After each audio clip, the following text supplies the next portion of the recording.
ओम नमो नारायण। तो आज हम सुनने जा रहे हैं बृहस्पतिवार व्रत कथा। तो सबसे पहले हम विधि सुन लेते हैं।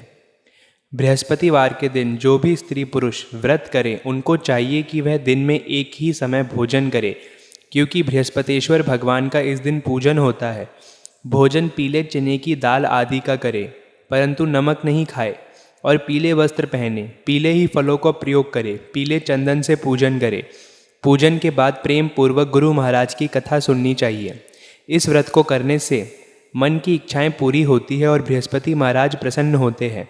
धन, पुत्र, विद्या तथा मनवंचित फलों की प्राप्ति होती है। परिवार को सुख तथा शांति मिलती है। इसलिए यह व्रत सर्वश्रेष्ठ और अति फलदायक सब स्त्री व पुरुषों के लिए है। कथा और पूजन के समय मन, कर्म, वचन से शुद्ध होकर जो इच्छा हो बृहस्पति देव से प्रार्थना करनी चाहिए। उसकी इच्छाओं को बृहस्पति देव अवश्य पूर्ण करते हैं, ऐसा मन में दृढ़ विश्वास रखना चाहिए। सबसे पहले हम भगवान श्री हरि विष्णु जी की स्तुति करते हैं। शांतकारं भुजगशयनं पद्मनाभं सुरेशं विश्वाधारं गगनसदृशं मेघवर्णं शुभांगं लक्ष्मीकान्तं कमलनयनं योगिभिर्ध्यानगमयं वंदे विष्णुं भवभयहरं सर्वलोकैकनाथम्। इस प्रकार स्तुति कर अब हम व्रत कथा प्रारंभ करते हैं। एक समय की बात है कि भारतवर्ष में एक राजा राज्य करता था। वह बड़ा ही प्रतापी और दानी था। वह नित्य प्रतिदिन मंदिर दर्शन करने जाता था। वह ब्राह्मण और गुरु की सेवा किया करता था। उसके दरवाजे से कोई भी निराश होकर नहीं लौटता तथा वह प्रत्येक गुरुवार को व्रत रखता एवं पूजन करता था। हर एक दिन गरीबों की सहायता करता था, परंतु यह सब बातें उसकी रानी को अच्छी नहीं लगती थी। वह न व्रत करती और न किसी को एक तमड़ी तक दान में देती थी तथा राजा से भी ऐसा करने को मना किया करती थी। एक समय की बात है कि राजा तो शिकार खेलने वन को गए थे। महल में रानी और दासी थी। उस समय गुरु बृहस्पति देव एक साधु का रूप धारण कर राजा के दरवाजे पर भिक्षा मांगने आए तथा भिक्षा मांगी तो रानी कहने लगी, हे साधु महाराज, मैं इस दान और पुण्य से तंग आ गई हूँ। मेरे से तो घर का कार्य समाप्त ही नहीं होता। इस कार्य के लिए तो मेरे पतिदेव से ही बहुत है। अब आप इस प्रकार की कृपा करें कि वह सब धन नष्ट हो जावे तथा मैं आराम से रह सकूं। साधु बोले, हे देवी, तुम तो बड़ी विचित्र हो। संतान और धन से कोई दुखी नहीं होता, इसको सभी चाहते हैं। पापी भी पुत्र की और धन की इच्छा करता है। यदि आपके पास धन अधिक है तो भूखे मनुष्यों को भोजन कराओ, प्याव लगवाओ, ब्राह्मण को दान दो, धर्मशाला बनवाओ, कुआं, तालाब, बावड़ी, बाग बगीचे आदि का निर्माण कराओ। निर्धन मनुष्य की सेवा करो तथा कुंवारी कन्याओं का विवाह कराओ और अनेक यज्ञ आदि धर्म कर्म करो। इस प्रकार के कर्मों से आपका कुल और आपका नाम परलोक में सार्थक हो एवं स्वर्ग की प्राप्ति होगी। परंतु वह रानी इस बात से खुश ना हुई।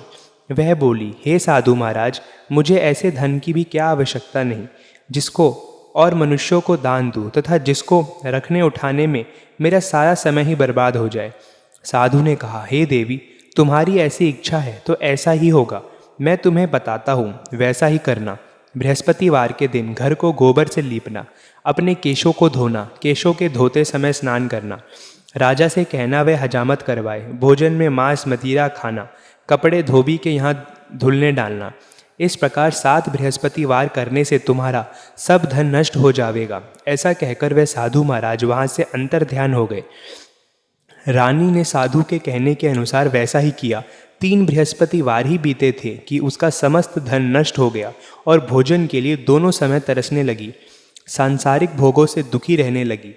तब वह राजा रानी से कहने लगा कि रानी, तुम यहाँ पर रहो, मैं दूसरे देश को जाऊँ, क्योंकि वहाँ पर मुझे सभी मनुष्य जानते हैं, इसलिए कोई कार्य भी नहीं कर सकता।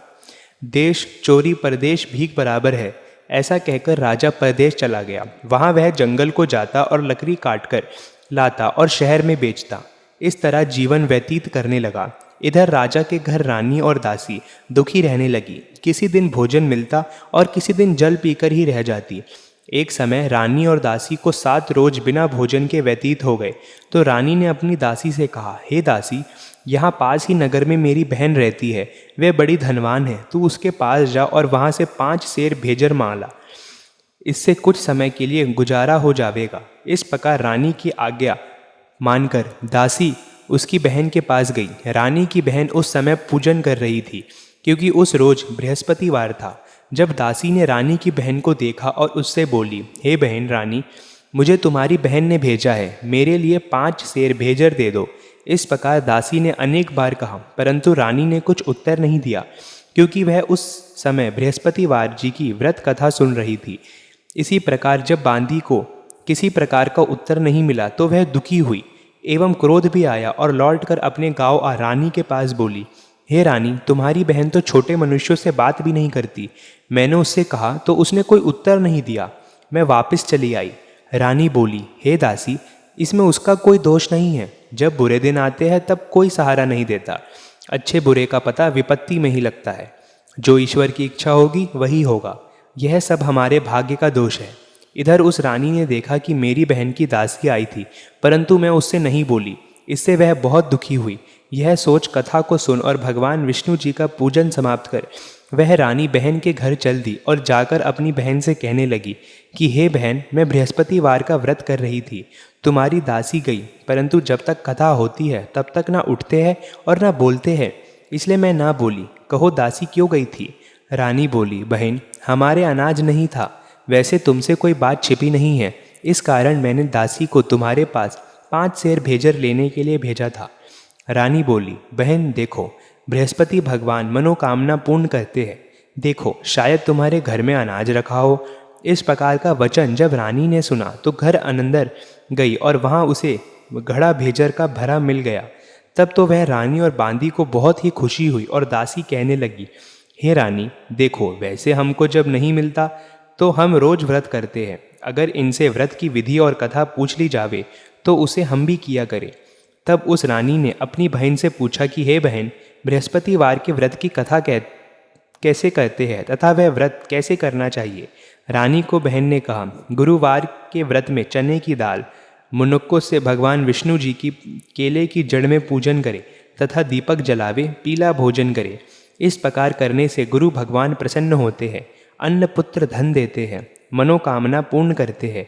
इस प्रकार रानी और दासी दोनों से निश्चय किया कि बृहस्पति भगवान का पूजन जरूर करेंगे। 7 रोज बाद जब बृहस्पतिवार आया तो उन्होंने व्रत रखा। घुड़साल में जाकर चना व गुड़ बीन लाई तथा उसकी दाल से केले की जड़ को तथा भगवान विष्णु जी का पूजन किया।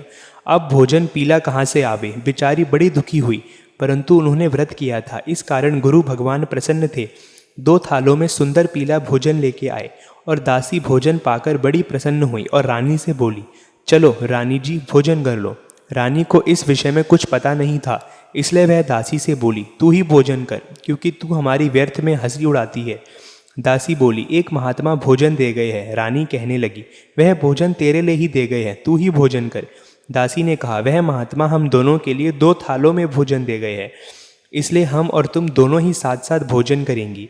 इस प्रकार रानी और बांदी दोनों ने गुरु भगवान को नमस्कार कर भोजन प्रारंभ किया तथा अब वे प्रत्येक बृहस्पतिवार को गुरु भगवान का व्रत और भगवान विष्णु जी का पूजन करने लगी। बृहस्पति भगवान की कृपा से फिर रानी और दासी के पास धन हो गया।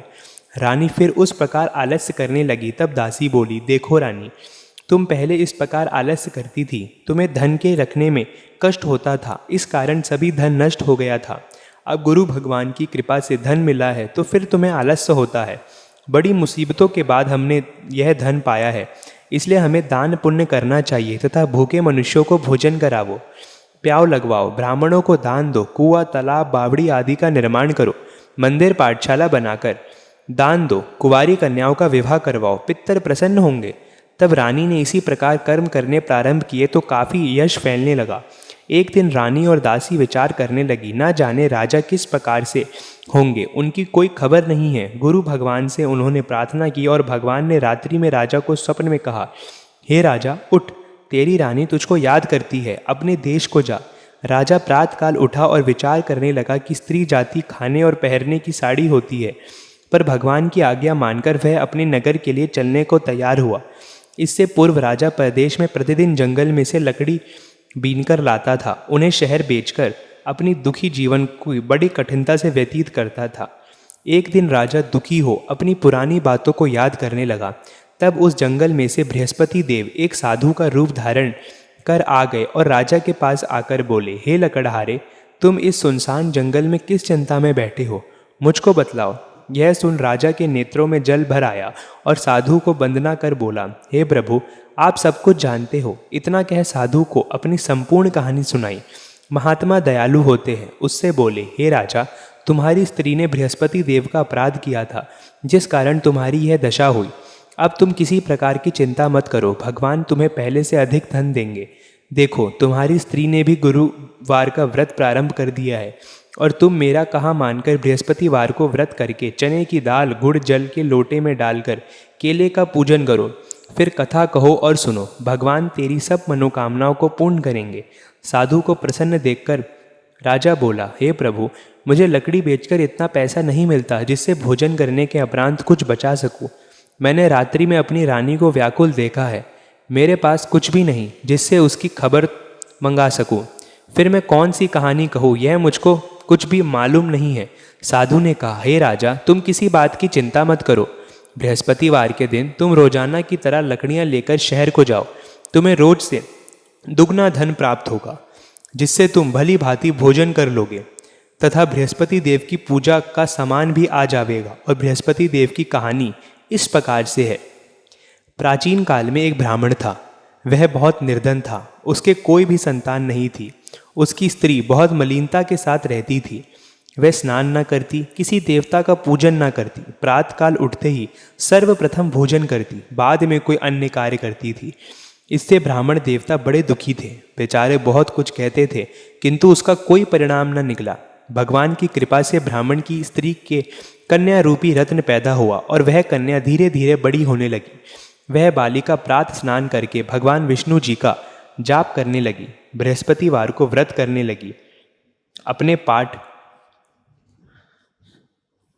को समाप्त करके कक्ष विद्यालय जाती तो अपनी मुट्ठी में जौ भर ले जाती और पाठशाला के मार्ग में डालती जाती। तब यह जौ स्वर्ण के हो जाते। लौटते समय उनको बीन कर घर ले आती थी। एक दिन वह बालिका सूप में उन जौ को फटक कर साफ कर रही थी तो उसके पिता ने देख लिया और कहा, हे बेटी, सोने के जौ को फटकने के लिए सोने का सूप होना चाहिए।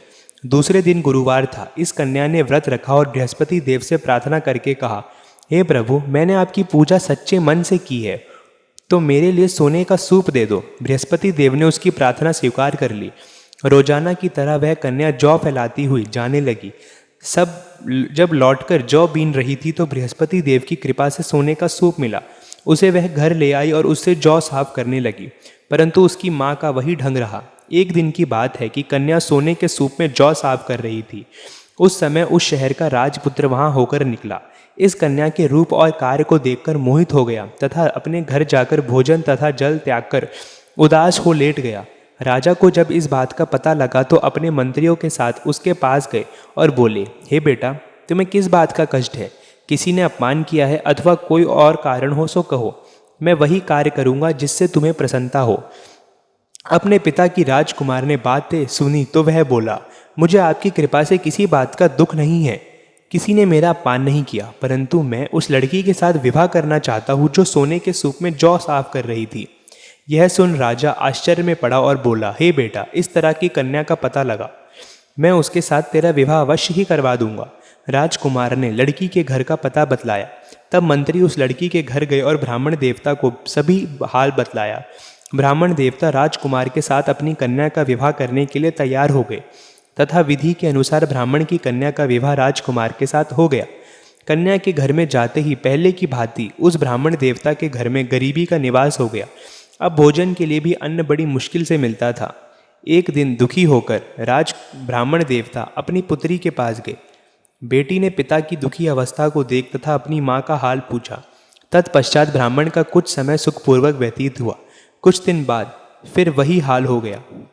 ब्राह्मण फिर अपनी कन्या के यहाँ आया और सभी हाल कहा तो लड़की बोली, हे पिताजी, आप माता जी को यहाँ लिवा लाओ, मैं उसे विधि बता दूंगी जिससे गरीबी दूर हो जाए। वह ब्राह्मण देवता अपनी स्त्री को लेकर पहुँचे तो पुत्री अपनी माँ को समझाने लगी, हे माँ, तुम प्रातःकाल उठकर प्रथम स्नान आदि करके भगवान विष्णु जी का पूजन करो तो सब दरिद्रता दूर हो जाएगी। परंतु उसकी माँ ने एक भी बात नहीं मानी और प्रातःकाल उठकर अपनी पुत्री व बच्चों के जूठन को खा लिया। एक दिन उसकी पुत्री को भी बहुत गुस्सा आया और एक रात कोठरी से सभी सामान निकाल दिया और एक रात अपनी माँ को उसमें बंद कर दिया। प्रातःकाल उससे निकाल तथा स्नान आदि करा के पाठ करवाया तो उसकी माँ की बुद्धि ठीक हो गई और फिर प्रत्येक बृहस्पतिवार को व्रत रखने लगी। इस व्रत के प्रभाव से उसकी माँ भी बहुत ही धनवान तथा पुत्रवती हो गई और बृहस्पति देव जी के प्रभाव से स्वर्ग को प्राप्त हुई तथा वह ब्राह्मण भी सुखपूर्वक इस लोक के सुख भोगकर स्वर्ग को प्राप्त हुए। इस तरह कहानी कहकर साधु देवता वहाँ से लोप हो गए। धीरे धीरे समय व्यतीत होने पर फिर वही बृहस्पतिवार का दिन आया। राजा जंगल से लकड़ी काटकर किसी शहर में बेचने गया। उसे उस दिन और दिन से अधिक पैसा मिला। राजा ने चना गुड़ आदि लेकर गुरुवार का व्रत किया। उस दिन से उसको सभी कलेश दूर हो गए। परंतु जब दोबारा गुरुवार का दिन आया तो बृहस्पतिवार का व्रत करना भूल गया। इस कारण बृहस्पति भगवान नाराज हो गए। उस दिन उस नगर के राजा ने विशाल यज्ञ का आयोजन किया तथा शहर में यह घोषणा करा दी, कोई भी मनुष्य अपने घर भोजन न बनावे, समस्त जनता मेरे यहाँ भोजन करने आवे। इस आज्ञा को जो न मानेगा उसके लिए फांसी की सजा दी जाएगी। इस तरह की घोषणा संपूर्ण नगर में करवा दी गई। राजा की आज्ञा अनुसार शहर के सभी लोग भोजन करने आए, लेकिन लकड़हारा नहीं पहुंचा। राजा के कर्मचारी उसको अपने साथ ले गए।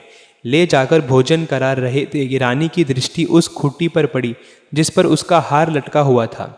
वह वहां पर दिखाई नहीं दिया। रानी ने निश्चय किया कि मेरा हार इस मनुष्य ने चुरा लिया है। उसी समय सैनिकों को बुलाकर उसको जेल खाने में डाल दिया। इस प्रकार राजा जेल खाने में पड़ गया और बहुत दुखी होकर विचार करने लगा कि ना जाने कौन से पूर्व जन्म का कर्म कि जंगला था प्राप्त हुआ और उसी साधु को याद करने लगा जो कि जंगल में मिला था। उसी समय तत्काल बृहस्पति देव साधु के रूप में प्रकट हो गए और उसकी दशा को देखकर कहने लगे, अरे मूर्ख, तूने बृहस्पति देवता की कथा नहीं की, इस कारण तेरे लिए दुख प्राप्त हुआ है। अब चिंता मत कर, बृहस्पतिवार के दिन जेल खाने के दरवाजे पर 4 पैसे पड़े मिलेंगे, उनसे तू बृहस्पति देव की पूजा करना, तेरे सभी कष्ट दूर हो जाएंगे। बृहस्पतिवार के रोज उसे 4 पैसे मिले। राजा ने कथा कही। उसी रात्रि को बृहस्पति देव ने उस राजा को स्वप्न में कहा, हे राजा, तुमने जिस आदमी को जेल खाने में बंद कर दिया है वह निर्दोष है, वह राजा है, उसे छोड़ देना। रानी का हार उसी खूंटी पर लटका हुआ है। तू ऐसा नहीं करेगा तो मैं तेरे राज्य को नष्ट कर दूंगा। इस तरह के रात्रि में स्वप्न को देखकर प्रातःकाल उठा और खूंटी पर हार देखकर लकड़हारे को बुलाकर क्षमा मांगी तथा राजा को सुंदर वस्त्र आभूषण देकर विदा किया तथा गुरुदेव की आज्ञा अनुसार राजा अपने नगर को चल दिया। राजा जब नगर के निकट पहुंचा तो उसे बड़ी ही आश्चर्य हुआ। नगर में पहले से अधिक बाग, तालाब और कुएं तथा बहुत सी धर्मशालाएं और सुंदर मंदिर था। राजा ने पूछा कि यह किसका बाग और धर्मशाला है। तब नगर के सब लोगों ने कहा कि यह सब रानी और बांदी की है। तो राजा को आश्चर्य हुआ और गुस्सा भी आया। जब रानी ने यह खबर सुनी कि राजा आ रहे हैं तो उसने बांदी से कहा कि हे दासी, देख, राजा हमको कितनी बुरी हालत में छोड़ गए थे, वह हमारी ऐसी हालत देखकर लौट ना जाए, इसलिए तू दरवाजे पर खड़ी हो जा। आज्ञा अनुसार दासी दरवाजे पर खड़ी हो गई। जब राजा आए तो उन्हें अपने साथ लिवा लाए। तब राजा ने क्रोध करके अपनी तलवार निकाली और पूछने लगे, यह बताओ कि यह धन तुम्हें कैसे प्राप्त हुआ। तब रानी ने कहा, हमें यह सब धन बृहस्पति देव के व्रत के प्रभाव से प्राप्त हुआ है। राजा ने निश्चय किया कि 7 रोज बाद तो सभी बृहस्पति देव का पूजन करते हैं, परंतु मैं रोजाना दिन में 3 बार कहानी कहा करूंगा तथा रोज व्रत किया करूंगा। अब हर समय राजा के दुपट्टे में चने की दाल बंधी रहती थी तथा दिन में 3 बार कहानी कहता। एक रोज राजा ने विचार किया कि चलो अपनी बहन के यहाँ आ जावे। इस तरह निश्चय कर राजा घोड़े पर सवार हो अपनी बहन के यहाँ को चलने लगा। मार्ग में उसने देखा कि कुछ आदमी एक मुर्दे को लिए जा रहे हैं। उन्हें रोक कर राजा कहने लगा, अरे भाइयों, मेरी बृहस्पति देव की कहानी सुन लो। वे बोलो, लो, हमारा तो आदमी मर गया है, इसको अपनी कथा की पड़ी है। आदमी बोले, अच्छा कहो, हम तुम्हारी कथा भी सुनेंगे। राजा ने कथा करनी शुरू की और जब कथा आधी हुई थी कि मुर्दा हिलने लग गया और जब कथा समाप्त हो गई तो राम राम करके वह मनुष्य खड़ा हो गया। आगे मार्ग में उसे एक किसान खेत में हल चलाता मिला। राजा ने उसे देखा और उससे बोला, अरे भैया, तुम मेरी बृहस्पतिवार की कथा सुन लो। किसान बोला, जब तक मैं तेरी कथा सुनूंगा तब तक 4 हरैया जोत लूँगा। जा अपनी कथा और को सुना। इस तरह राजा आगे चलने लगा। राजा के हटते ही बैल पछाड़ का गिर गए तथा उसके पेट में बहुत जोर से दर्द होने लगा। उस समय उसकी माँ रोटी लेकर आई। उसने जब ये देखा तो अपने पुत्र से सब हाल पूछा और बेटे ने सभी हाल कह दिया। तो बुढ़िया दौड़ी दौड़ी उस घुड़सवार के पास गई और उससे बोली, मैं तेरी कथा सुनूंगी, तू अपनी कथा मेरे खेत पर ही चलकर कहना। राजा ने बुढ़िया के खेत पर जाकर कथा कही, जिसके सुनते ही वह बैल खड़े हुए तथा किसान के पेट का दर्द बंद हो गया। राजा अपनी बहन के घर पहुंच गया। बहन ने भाई की खूब स्वागत की। दूसरे रोज प्रातःकाल राजा जागा तो वह देखने लगा कि सब लोग भोजन कर रहे हैं। राजा ने अपनी बहन से कहा कि ऐसा कोई मनुष्य है जिसने भोजन ना किया हो। मेरी बृहस्पतिवार की कथा सुनते बहन बोली, हे भैया, यह देश ऐसा ही है। पहले यहाँ लोग भोजन करते हैं, बाद में अन्य काम करते हैं। अगर कोई पड़ोस में हो तो देख जाओ। वह ऐसा कहकर देखने चली गया, परंतु उसे कोई ऐसा व्यक्ति नहीं मिला जिसने भोजन ना किया हो। अतः वह एक कुम्हार के घर गई जिसका लड़का बीमार था। उसे मालूम हुआ कि उनके यहाँ 3 रोज से किसी ने भोजन नहीं किया है। रानी ने अपने भाई की कथा सुनने के लिए कुम्हार से कहा। वह तैयार हो गया। राजा ने जाकर बृहस्पतिवार की कथा कही, जिसको सुनकर उसका लड़का ठीक हो गया। अब तो राजा की प्रसन्नता होने लगी। एक रोज राजा ने अपनी बहन से कहा कि हे बहन, हम अपने घर जाएंगे, तुम भी तैयार हो जाओ। राजा की बहन ने अपनी सास से कहा। सास बोली, हाँ चली जा, परंतु अपने लड़कों को मत ले जा, क्योंकि तेरे भाई की कोई औलाद नहीं है। बहन ने अपने भैया से कहा, हे भैया, मैं तो चलूँगी, परंतु कोई बालक नहीं जाएगा। राजा बोला, जब बालक नहीं चलेगा तब तुम ही क्यों जाके करोगी। बड़े दुखी मन से राजा अपने नगर को लौट आया।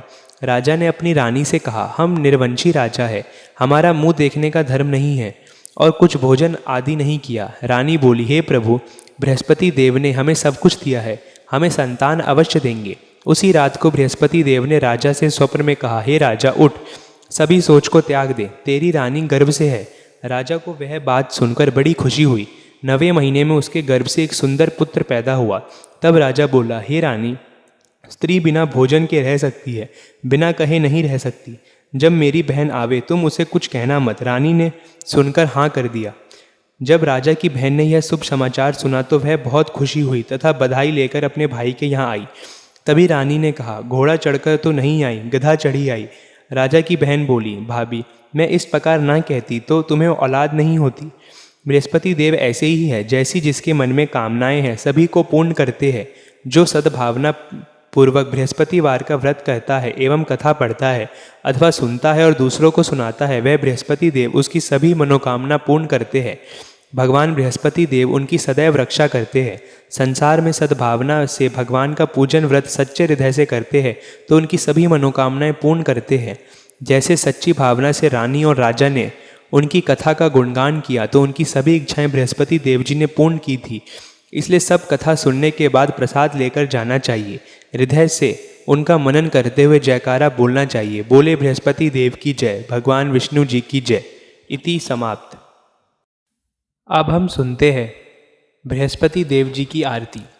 जय बृहस्पति देवा, ओम जय बृहस्पति देवा। छेन छेन भोग लगाऊ, छेन छेन भोग लगाऊ, कदली मल फेवा। ओम जय बृहस्पति देवा, तुम पूर्ण परमात्मा, तुम अंतर्यामी, स्वामी तुम अंतर्यामी। जगत पिता जगदीश्वर, तुम सबके स्वामी। ओम जय बृहस्पति देवा। चरणामृत निज निर्मल, सब पातक हरता।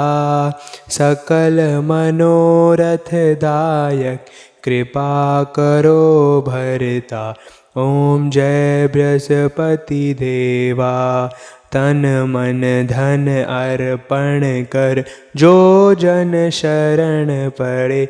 स्वामी जो जन शरण पड़े, प्रभु प्रकट तब होकर आकर द्वार खड़े। ओम जय बृहस्पति देवा, दीन दयाल दयानिधि भक्तन हितकारी, स्वामी भक्तन हितकारी। पाप दोष सब हरता भव बंधन हारी। ओम जय बृहस्पति देवा, सकल मनोरथ दायक सब संशय हारी, स्वामी सब संशय हारी। विषय विकार मिटाओ संतन सुखकारी। ओम जय बृहस्पति देवा, जो कोई आरती तेरी प्रेम सहित गावे, ओ स्वामी प्रेम सहित गावे। ज्येष्ठानंद आनंदंद, ज्येष्ठानंद आनंदंद, सो निश्चय पावे। ओम जय बृहस्पति देवा। बोले बृहस्पति भगवान की जय, बोलिए भगवान विष्णु जी की जय।